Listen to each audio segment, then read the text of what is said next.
So let's revisit the concept of a line. This time we'll revisit it in the context of a function. So you may be familiar, and you should be familiar with the form y equals mx plus b. If a function can be written in the form y equals mx plus b, then that is a linear function. And the slope of the line is m, the y-intercept is b, and the graph of that function is a line.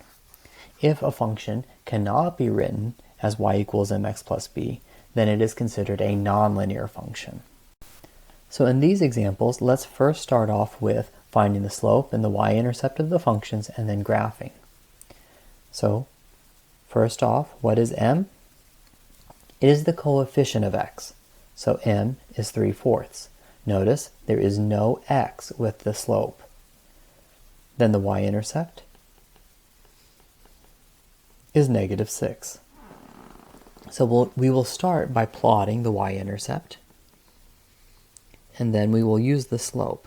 So we will go up 3 to the right 4.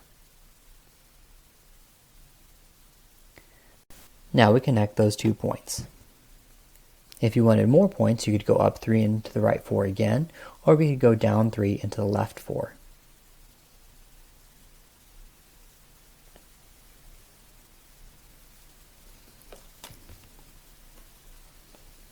And so there's our line.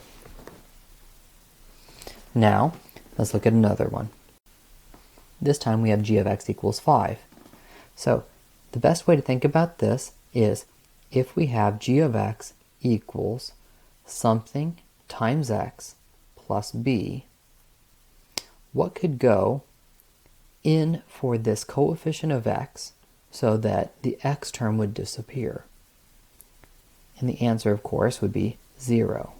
So g of x equals 0x plus 5 means the slope is 0 and the y-intercept is 5.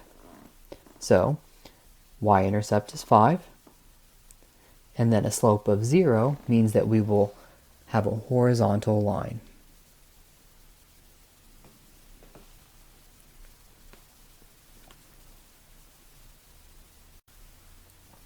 Now, in our third example, our slope is -2/3, and our y-intercept is 7.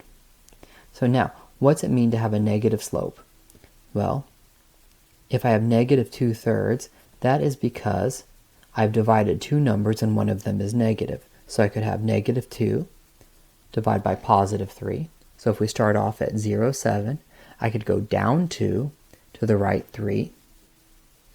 Or it would also work if the negative were in the denominator. So 2 divided by -3 likewise would give us a -2/3.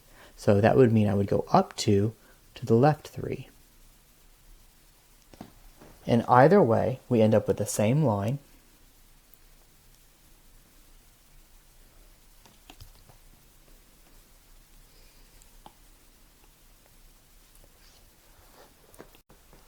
Now, what is slope? The average rate of change of a linear function is the slope of our line. And as long as it's a linear function, that average rate of change is constant. So no matter what 2 points you choose on the line, the rate of change between those 2 points is always the same. So how do we know this? Well, the average rate of change is given by the difference quotient. So if we start off with a linear function, f of x equals mx plus b, let's look at the difference quotient. So delta y over delta x is given by that difference quotient, f of x plus h minus f of x over h. So we will take x plus h and put it in for x. So f of x plus h is m times x plus h plus b. Then we'll subtract off f of x, which is mx plus b, and we'll divide by h. Well, if we distribute the m, we get mx plus mh plus b minus, and then we'll distribute So minus mx minus b. Notice mx minus mx disappears. B minus b also add to 0. So we are left with mh over h, which is just m. So the average rate of change of a linear function is always the slope of the function. This is not all that exciting, and don't worry about ever having to really worry about this proof. But the application of it is this. We can determine whether or not a data set is linear by looking at every point in the data set and simply seeing if the slope between the 2 points is constant. So if we look at the change between each one of these x values, notice delta x is always 3. We're just adding 3 between each one of those. But what about here? Here we are subtracting 2, then we're subtracting 2, then we're subtracting 2, then we're subtracting 2. So here the delta y is constant. It's negative 2. So delta y over delta x equals negative 2 over 3, negative 2/3. That means that this is indeed a linear function. What about in this example? Look at your change in x. We're adding 5, and that's consistent throughout. So delta x is an addition of 5. What about here? Delta y here is 0.8. Delta y here is 4. Then 20, and then 100.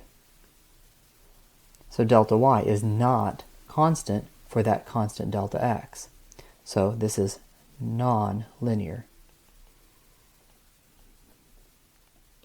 Now how can we interpret slope in relation to the graph? Well, if the slope is positive, then the linear function is increasing, and we would see a line that goes up. If the slope is negative, then the function is decreasing. So left to right, the function would fall, the line would fall. If m equals 0, then we have a constant function, which means that our graph is a horizontal line. If you look back at the examples from this video, you will see that we've seen a line with a positive slope, a line with a negative slope, and a line with a 0 slope. And you will be able to see that the graph increases or decreases based upon what you see with that slope.